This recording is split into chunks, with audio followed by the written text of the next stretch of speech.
မင်္ဂလာပါ မင်္ဂလာပါ မင်္ဂလာပါ မင်္ဂလာပါ မင်္ဂလာပါဟော မင်္ဂလာပါ ဟုတ်ကဲ့သားပါခဲ့ပြီနှစ်ယောက် ဘသူကအကြီးဘသူကငယ် ကျွန်တော်အကြီး ကိုအကြီး ကျွန်တော်အကြီးဟုတ် နာမည်လေးအရင်ပြောပါဦးနှစ်ယောက်စလုံး ဟုတ်ကဲ့ကျွန်တော်နာမည်ကအလင်းဆိုင်ပါခင်ဗျ နေ အလင်း အလင်းဆိုင်ခင်ဗျ အလင်းဆိုင် ဟုတ်ကဲ့ အလင်း ကျွန်တော်နာမည်နေထုံးပါ နေထွန်း နေထွန်းဟုတ်ကဲ့ပါ ဘသူအရင်ပြိုင်မ ကြို လဲ က်တယ်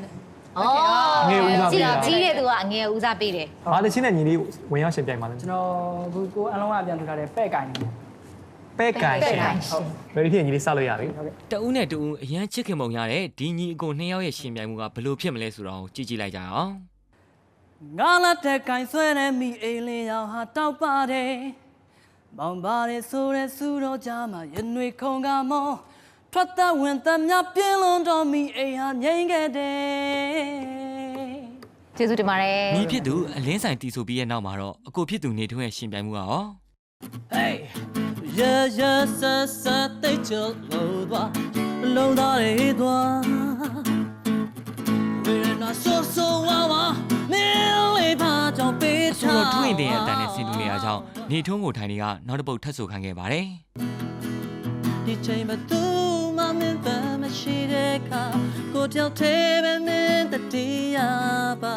ယုံကြည်အားကိုလိုက်ပေါ်အချစ်ရဲ့အနည်းဆုံးလူပါ Thank you ပါဗောလေ Thank you ပါ ဟိုအခုဆိုပြလိုက်တဲ့ခါကျတော့ကာလာလေးလည်းသိရမလားကိုပိုင်ဟန်လေးဖြစ်မဖြစ်ဆိုအမားတို့အဲ့လိုဒီမှာသိရမှအဆင်ပြေမှာပေါ့နော်ဘာဖြစ်လို့ဆိုကိုဒီဇိုင်းလေးကိုဖြစ်တာဘူးကောင်းတာဘူးနော် အကိုရလဲ ညီပြုံးရမယ်ညီရလဲအကိုပြုံးရမယ် ဟုတ်တယ်နော် ကိုနေထွန်းကစပြောပေးပါမယ်သူလှုပ်သွားတဲ့သူ့ရဲ့ရင်ထဲကလာတဲ့ခံစားချက်တွေထွက်သွားတာတွေအကုန်လုံးကတကယ်ကိုမှုလဲပါတယ်သူ့ကို yes ပါ ထိုင်နေကနေထွန်းကိုရွေးချယ်လိုက်ပါတယ်ဒါဆိုအလင်းဆိုင်ရော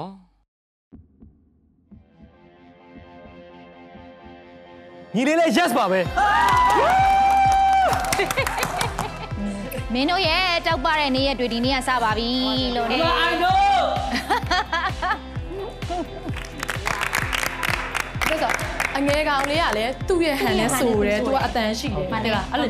အကြီးရလည်းကြတော့လေသူက technique ဘိုင်းကအရန်ကောင်းလေးဖယ်လို့ ပြည့်ရကြလဲကြီးရလဲရှိရဟိုဘော နေထွန်းနဲ့အလင်းဆိုင်ညီကိုနှစ်ယောက်လုံးကတော့